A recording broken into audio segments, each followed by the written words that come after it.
everybody, welcome back to another video. Today in this video, we will be going over the Maple Leafs game where the Leafs won 4-2 over the Montreal Canadiens. Yeah, you heard me right, the Leafs won against the Canadiens for the second time this season, proving everybody that said the Leafs won't be a contender this year wrong, at least for now. The Leafs are 10-1, which is good for first in the NHL, and if you tell me, oh, it's because all the other games are getting canceled in America. As it stands right now, Leafs are first in the league. You can't change that, but you cannot change it in the present moment. So basically, this game was really entertaining, but there's nothing really spectacular that I would like to talk about. But I'll just get into it now. So the puck drops, and then instantly, Josh Anderson gets a breakaway and scores. First shot of the game, and I'm sitting there oh my god, man, what a start. And I said to myself, the Leafs have won a lot of their games. So if they lose this one, it's really not that big of a deal. Even if we do lose this one, we'll still be first place in the North Division. We're fine. And I'm thinking, we're going to get blown out. It's not going to be a fun game. I'm going to be miserable making this video. So then, not a few minutes later, there's a fire drill in the Leafs zone. Freddie has to make 8 saves in a row, sitting on his ass. I don't know how he did it, but he made 3 saves in a row while sitting on his ass. I know I repeated myself there, but it was some good. And I suppose I cannot talk about Frederik Andersen if I don't talk about Carey Price, because he was good in this game as well until the third period. But basically, the Leafs had multiple good shots, good chances. They either shot it wide like they did against Vancouver, but they hit more shots on net this time, or Price to make a great save. Seriously, as much as I dog on the Canadiens because they're not as good as they're hyped up to be, Carey Price made an amazing save, and I'll tell you why the Canadiens aren't good as they are to seem. I took a look at their schedule. The reason why they're doing so good is because most of the games that they played against are the Vancouver Canucks. The Vancouver Canucks aren't playing well. And then all their other games, they dropped. Well, I was going to say they dropped a game against Ottawa, but guess who also dropped a game against Ottawa? The Leafs. But they've only played, last time I checked, they haven't played the Jets. I don't know if they played the Jets or not, but if they haven't played the Jets, the Leafs are the only above 500 team that they've played, and they lost both times against them. So I'm just saying, it's a weird coincidence that when the Canadiens are having an easy schedule, they're doing good. Weird coincidence? I don't know. Also, I don't know if this happened in the first or the second period, but Shea Weber almost gave John Tavares a concussion, basically. So what happened was that Price went to pass the puck, and it was a bad pass. Tavares got it right behind the net. He was out of position. So Weber comes back and back checks. And Tavares falls, and Tavares, while falling, I don't know if it necessarily kicked out Weber's foot. I don't know what happened, but Weber fell right on top of him and then high sticked him on the way down. To me, it's a dirty but a clean play, because there was things that Weber could have done to avoid it necessarily, but it's not a penalty. Started the second on a power play. Tavares gets a puck right in front of the net and one tees it, but Carey Price makes a pretty nice save, if I do say so myself. Even though I hate the Canadiens and I hope they lose the rest of the games for the season, because I just want to laugh at my friend Ben, because he's... What type of person, right, is born in Toronto and cheers for the Montreal Canadiens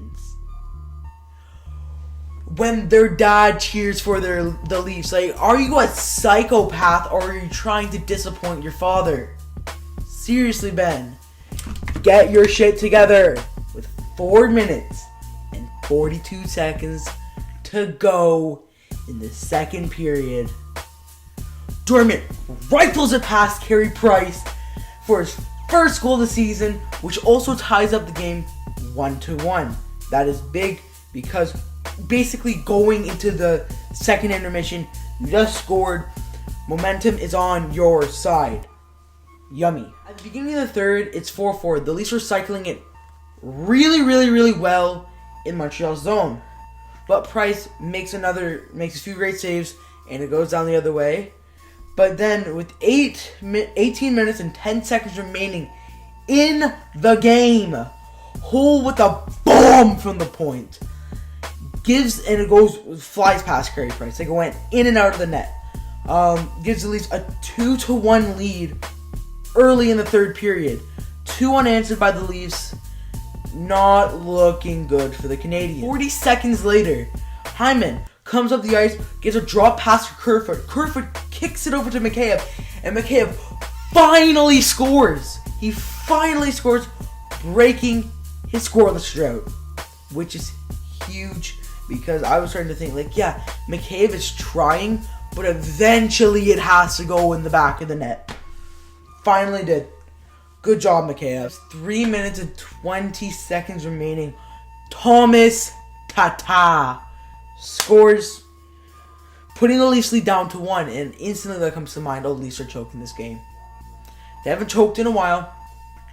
This is not good. This is very, very bad.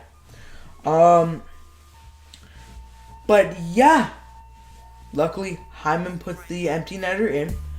Done and dust the game. 4-2 for the Leafs. And yeah, fuck you, Ben. Canadians are overrated. They might make the playoffs because the Canadian division is weak. But yeah, now it's time for players that I thought had a good game. Frederick Anderson, he made 33 saves to the first star of the game. Austin Matthews, even though he didn't score, played well on the penalty kill, well on the power play, and got an assist on the empty netter. Also, I forget who the third star of the game was. Mitch Marner played well, though. Hyman also played well. Hyman just was all over the place. Was a pest in front of the net like he usually is. And as I said, scored an empty netter. Kerfoot played good. He was all over the ice. He did one stupid thing, though. Like, he deked out. He tried to deke out the entire defense. And like I said, like, Kerfoot, you scored one goal. You're not Austin Matthews and Mitch Marner here. Carey Price had a good game. He made a lot of good saves. I have to give credit where credit is due, even though I don't want. So now it's time for players that I thought had a bad game. I'm gonna say Shea Weber had a bad game. He kind of cheesed Tavares, which was I don't know if it was accident. I think it was not on purpose, but like not on accident. Like, he saw it like, I didn't mean to do it, but I did mean to do it, if that makes sense. But yeah, Weber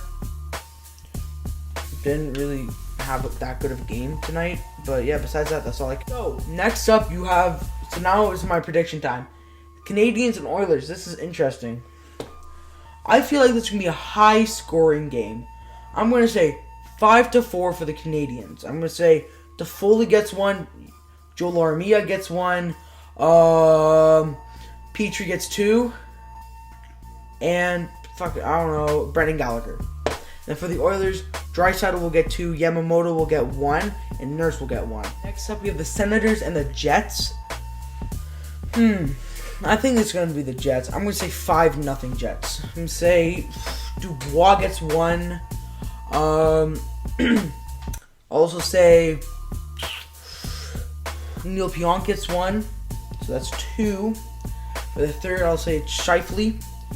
For the fourth, I will say it's Blake Wheeler. And for the fifth, it's Josh Moore. Next up, we have the Flames and the Canucks. And for the Canucks' sake, I hope they win this game. I'm going to say the Canucks take it 3-0 off of a Brock Besser. So, next up, we have the Senators and the Jets. And I know this is going to be a big surprise to you. I think the Jets are going to win. I think the Jets are going to take it 3-0 off of Andrew Kopp goal, a Nathan Beaulieu goal, and Dylan DeMello doesn't play there, and a Neil Pionk goal again. So next up we have the Canadiens and the Leafs. I think this will be 3-0 Leafs because the Leafs are better than the Canadiens. I think I'll say Matthews, Marner, and Nylander. That's going to score. All three of them get 1. And yeah, Freddie will post up a shutout. Hopefully that does come true. I'd love that. Finally, we have the Flames and the Canucks. And I think it's going to be the Flames that take this game. The Flames will take this one 1-0 in overtime off of a Sean Monahan game winner. So much for watching this video. If you liked it, press like. If you really liked it, press subscribe. Share with all your friends. And most importantly, I hope you guys have a good night.